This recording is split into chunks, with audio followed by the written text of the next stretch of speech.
तो ये वीडियो आपके लिए बहुत ही इंपॉर्टेंट हो जाता है जब आप कोई भी स्मार्टफोन लेने के लिए प्लान करते हैं तो, और हमारे लिए भी उतना ही इंपॉर्टेंट हो जाता है कि आपको जितना हो सके ऑनेस्ट गाइड कर सके। इसलिए हम लोगों ने कई सारे रिसर्च करके आपके लिए बहुत ही बजट के हिसाब से यहाँ पे चीज़ें रखी हैं कि आपको इतने बजट में क्या क्या फीचर्स मिलने चाहिए। जैसे 10,000 के अंदर में आपको क्या क्या मिलना चाहिए, 20,000 के अंदर में आपको क्या क्या ज़रूरतें वाली चीज़ होनी चाहिए, 30,000 के अंदर में क्या क्या होना चाहिए। ये सारी चीज़ें हमने बहुत ही ध्यान करके रिसर्च करके आपके लिए लेकर आए हैं, ताकि हर किसी के मेहनत के पैसे होते हैं और हमारी यही कोशिश रहती है कि आपके मेहनत के पैसे बर्बाद ना हो।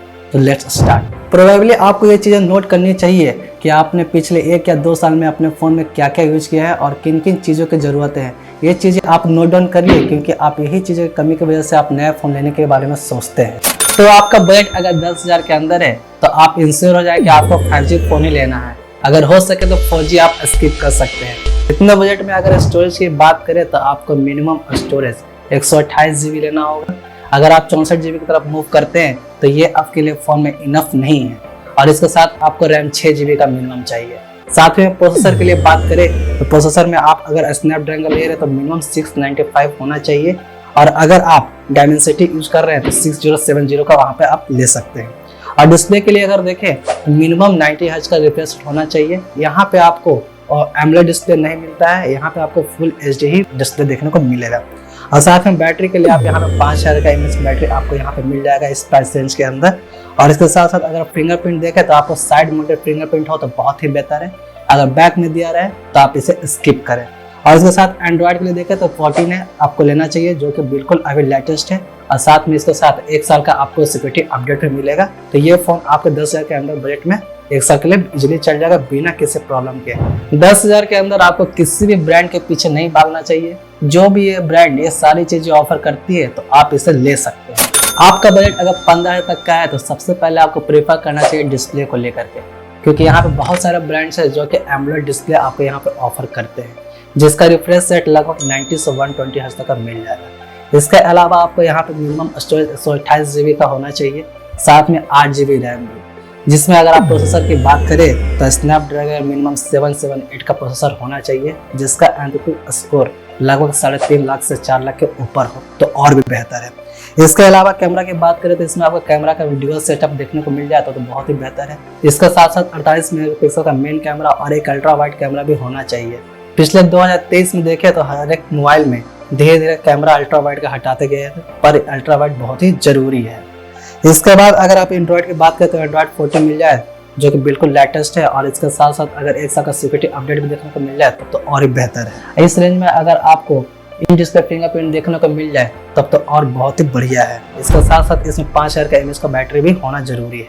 आपका बजट अगर 20,000 तक का है तो सबसे पहले प्रीफर कीजिए इसका स्टोरेज को लेकर के, क्योंकि इसमें आपको 256 GB तक का भी स्टोरेज देखने को मिल जाता है। और साथ में अगर आपको रैम चाहिए तो रैम कम से कम 8 GB तो आपको देखने को मिल ही जाता है इस रेंज में। और स्टोरेज टाइप को भी आपको ध्यान देना है, मिनिमम UFS 2.2 स्टोरेज टाइप भी आपको होना चाहिए। इसका साथ साथ अगर आप इसमें डिस्प्ले की बात करें तो आपको यहाँ पे कर्व्ड एमोलेड डिस्प्ले भी देखने को मिल जाता है, कई सारे ब्रांड इस चीज़ में ऑफर करती है।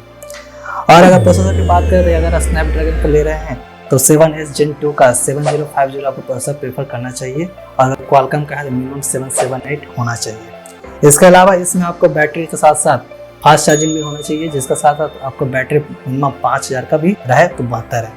इसके अलावा अगर आप एंड्रॉइड की बात करें तो इसमें एंड्रॉइड 14 मिल जाता है, जिसमें आपको 2 साल तक का सिक्योरिटी अपडेट और 2 साल तक का मिनिमम मेजर अपडेट भी देखने को मिल जाता है इस प्राइस रेंज के अंदर। और आप कैमरा के लिए देखें तो यहाँ पे आपको मिनिमम वीडियो सेटअप होना चाहिए, जिसमें अल्ट्रा वाइड कैमरा बहुत ही जरूरी है।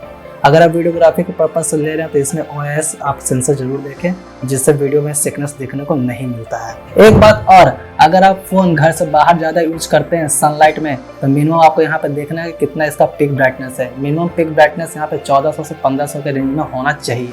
इन सब के अलावा अगर आपका बजट 30,000 तक का है तो सबसे पहले आप प्रेफर करें डिस्प्ले को लेकर के। इस बजट में आपको 2 तरह के डिस्प्ले देखने को मिलते हैं, एक कर्व और दूसरा फ्लैट। कई सारे गेमर्स होते हैं जो फ्लैट डिस्प्ले लेना प्रेफर करते हैं और नॉर्मल यूजर कर्व डिस्प्ले लेना प्रेफर करते हैं। तो डिस्प्ले के साथ आपको ये भी देखना है कि इसमें आपको कितना पिक ब्राइटनेस देखने को मिल रही है। मिनिमम आपको 3000 निट्स तक का पिक ब्राइटनेस इसमें होना चाहिए। इन सब के अलावा आपको डॉल्बी विजन के साथ साथ डॉल्बी एटमॉस भी मिल जाए तो बहुत ही बेहतर है, जिससे आपको मल्टीमीडिया एक्सपीरियंस बहुत ही अच्छा हो जाता है। इसके अलावा आप इसके बैक में देखें तो बैक में आपको लेदर और ग्लास फिनिशिंग मिल जाए तो बहुत ही बढ़िया है, क्योंकि आफ्टर ऑल आप इतने पैसे खर्च कर रहे हैं तो ये तो बनता ही है आपके लिए। और इसके प्रोसेसर के लिए बात करें तो आपको एंटूटू स्कोर मिनिमम 8 लाख से 10 लाख तक का देखना जरूरी है, क्योंकि इतने प्राइस में इतना तो मिलना ही चाहिए। और अगर आप देखें इसके स्टोरेज को लेकर के तो मिनिमम 256 GB का तो मिनिमम स्टोरेज देखने को मिलता है 8 GB रैम के साथ। और इसमें अलावा आपको AI फीचर्स भी देखने हैं कि क्या क्या आपको इसमें AI फीचर्स देखने को मिलते हैं इस फोन में, क्योंकि इस रेंज में बहुत सारे AI फीचर्स भी आपको अच्छे ब्रांड प्रीफर करते हैं। और इन सब के अलावा आपको गेमिंग एक्सपीरियंस करना है तो इसमें बेसिक कूलिंग सिस्टम दिया गया है, जिससे आप लोग वेपर कूलिंग सिस्टम भी कर सकते हैं, जिससे यह फोन हीट होने से काफी कंट्रोल करता है। अगर कैमरा की बात करें तो कैमरा सेंसर के साथ साथ कैमरा क्वालिटी भी आप चेक करें। आप ये भी देखें कि इसमें OIS सपोर्टेड है या नहीं, क्योंकि अगर आप वीडियोग्राफी करते हैं तो वीडियो स्टेबलाइजेशन को लेकर के ये आपको बहुत ही सपोर्ट करता है। और साथ में आप ये भी देखें कि इसमें 4K रिकॉर्डिंग 30 fps तक का होता है या नहीं। और साथ में आप रेटिंग की बात करें वाटर प्रूफिंग के लिए तो मिनिमम 67 to 68 की आप रेटिंग होना भी जरूरी है। और इतना अगर आप खर्च कर रहे हैं तो आपको 5000 mAh के बैटरी के साथ साथ मिनिमम इसमें फास्ट चार्जर भी देखने को मिल जाए तो बहुत ही बढ़िया है। मिनिमम 60 वाट से लेकर के 80 वाट तक का फास्ट चार्जर आपको इसमें मिलना ही चाहिए। इसके अलावा सेंसर में भी आप आयर ब्लास्ट और NFC से देख सकते हैं। ये सारी बातें छोटी छोटी है, पर आपको ये ध्यान देना बहुत ही जरूरी है फोन लेते समय। तो ये सारे थे कुछ जरूरी पॉइंट जिसमें आपको बिल्कुल भी कॉम्प्रोमाइज नहीं करना है। अगर आप स्मार्टफोन लेने के प्लान करते हैं तो आपको ये सारी चीजें आपको देखना बहुत ही जरूरी है। और हाँ, इन सब के बाद मैं ये जरूर बताऊंगा कि आपको हर 6 महीने या 1 साल में आपको फोन अपग्रेड करने की जरूरत नहीं है। आपको हमेशा एक जनरेशन छोड़ के ही फोन लेना चाहिए। जैसे कि अगर आपने पिछला साल iPhone 15 लिया है और इन साल iPhone 16 लॉन्च हुआ है तो आप लोग iPhone 16 ना लेकर के iPhone 17 ले, जो कि अगले साल लॉन्च होगा।